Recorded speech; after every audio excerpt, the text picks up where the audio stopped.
दहेज प्रथा कलंक है। बेटी बचाओ बेटी पढ़ाओ का मैं समर्थन करता हूं। महिला फर्स्ट का भी मैं समर्थन करता हूं। हाँ, ये सच है, आज से कुछ वर्ष पहले तक महिलाओं को चार दीवारी के अंदर रखा जाता था। इसमें कोई कड़वाहट नहीं है, यह सच्चाई है। और यह भी खुशी की बात है कि वही महिलाएं चार दीवारी के बाहर निकलकर पुरुषों से आगे हो गए हैं। अब होना भी चाहिए, क्यों नहीं, क्योंकि बहुत प्रताड़ित हुई है महिलाएं। लेकिन बात यह है कि आज के समय में, वर्तमान समय में सोशल मीडिया पर न्यूज समाचार हर जगह देखते होंगे, ब्लू ड्राम, पहाड़ से फेंक देना, ये क्या है? दहेज प्रथा। पहले महिलाएं को दहेज प्रथा के नाम से प्रताड़ित किया जाता था, तंग किया जाता था। लेकिन अब वो हथियार बन गई है कुछ महिलाओं के लिए, कुछ वैसे लड़कियों के लिए हथियार बन गई है कि अगर वो पुरुष से खुश नहीं है शादी करके, तो दहेज प्रथा के मामले में फंसा दो। कुछ दिन पहले भी एक समाचार आपने सुना होगा कि दहेज प्रथा के नाम पर अपने पति को फंसाया और प्रेमी संग भाग गई, और यहां तक कि पति को भी मार डाला।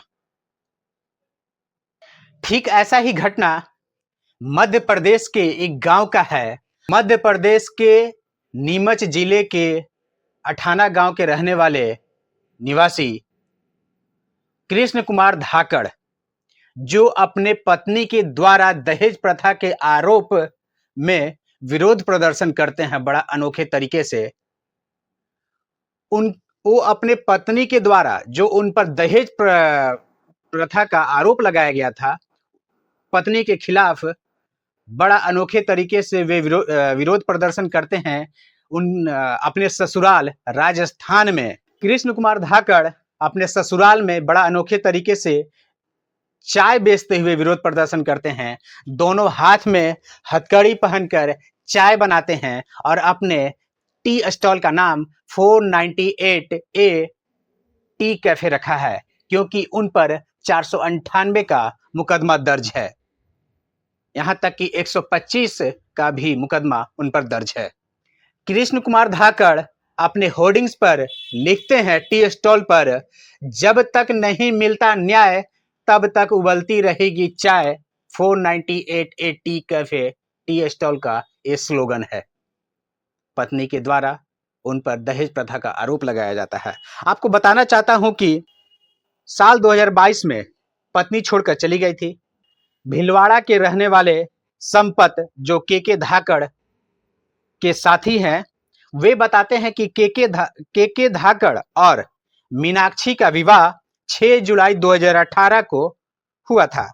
दोनों साल 2019 में मधुमक्खी पालन का प्रशिक्षण लिया, अठाना क्षेत्र में अपना कारोबार भी शुरू किया। उनका कार्य इतना सफल रहा कि मध्य प्रदेश के मुख्यमंत्री शिवराज सिंह चौहान के द्वारा उन्हें सम्मानित भी किया गया। लेकिन आपको बता दूं कि साल 2022 में उनकी जिंदगी में एक ऐसा मोड़ आया कि पत्नी छोड़कर चली गई, सब कुछ बर्बाद हो गया। पति अकेला रह गया, भटकता रहा, चिंता में रहा, बूढ़ी मां के सेवा में लगा रहा।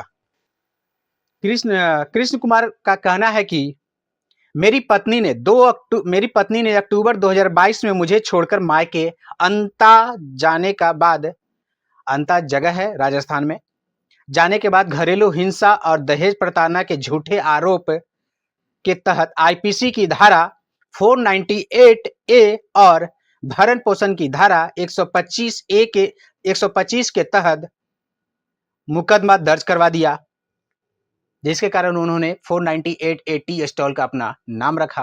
अपने ससुराल में चाय का स्टॉल खोला। स्टॉल का स्लोगन है, जब तक नहीं मिलेगी न्याय तब तक उबलता रहेगा चाय। मैंने अपनी चाय की, कृष्ण कुमार धाकड़ बताते हैं आगे, मैंने अपनी चाय की दुकान का नाम 498A टी कैफे इसलिए रखा है ताकि लोग इस धारा के दुरुपयोग को समझें। आगे कृष्ण कुमार का कहना है कि मेरे दुकान के होर्डिंग पर आओ चाय पर करे चर्चा, 125 में कितना देना पड़ेगा खर्चा भी लिखा है, जो दिखता है कि कैसे कानून का दुरुपयोग कर पुरुषों को फंसाया जा रहा है। कृष्ण कुमार धाकड़ कहते हैं कैसे कानून का दुरुपयोग कर पुरुषों को फंसाया जा रहा है। पिछले 3 सालों में मैं झूठे मुकदमे में फंसकर राजस्थान के अंता जिले में न्याय के लिए दर दर भटक रहा हूं। इकलौता सहारा हूं, पिता का पहले ही स्वर्गवास हो चुका है। सब कुछ बर्बाद होने के बाद मुझे टीन शेड में जीवन व्यतीत करना पड़ रहा है। महिला संबंधित प्रकरण एक ऐसा प्रकरण है जहां मुझे मानसिक ही नहीं बल्कि सामाजिक प्रताड़ना भी झेलनी पड़ रही है। कई बार मैंने आत्महत्या करने की भी कोशिश की है। कृष्ण कुमार धाकड़ कहते हैं मैंने कई बार आत्महत्या करने की भी कोशिश की है, लेकिन नजर के सामने एक बूढ़ी माँ है, बस उसी के लिए मैं जीता हूं। कृष्ण कुमार बताते हैं ख्याल रखने के लिए जीता हूं। क्या कृष्ण कुमार धाकड़ जैसे ऐसे कई पुरुष होंगे जो दहेज प्रथा के आरोप को झेल रहे होंगे? ये हमारे कोर्ट को नहीं दिखता है, न्यायाधीश को नहीं दिखता है कि आज की लड़कियां जब मन करे कुछ भी कर दे। माफ कीजिएगा, कुछ लड़कियां, आज की कुछ लड़कियां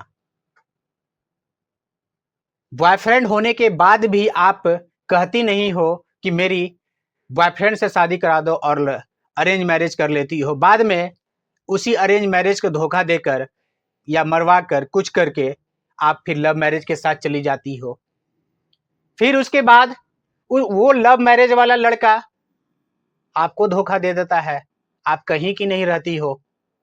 आप देखते होंगे सोशल मीडिया पर, फेसबुक या कंटेंट के नाम से कई कंटेंट चलते हैं सोशल मीडिया पर, देखते होंगे आप।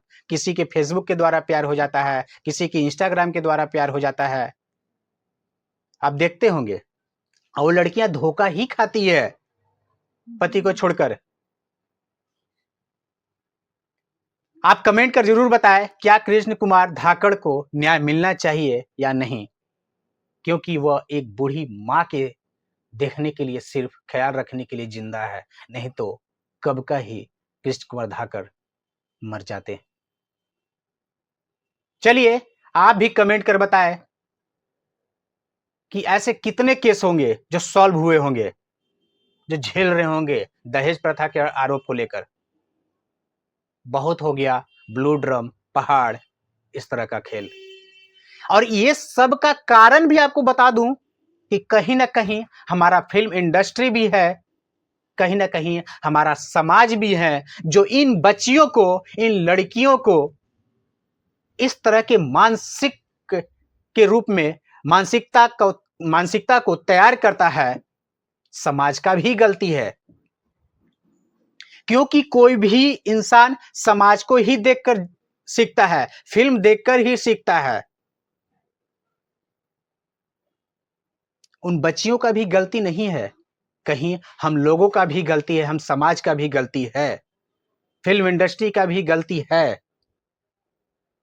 आज के डेट में हर लोगों के पास मोबाइल है, हम हमेशा फ्री रहते हैं बिल्कुल, और समय सोशल मीडिया पर गवाते हैं और उसी में होता है घटना।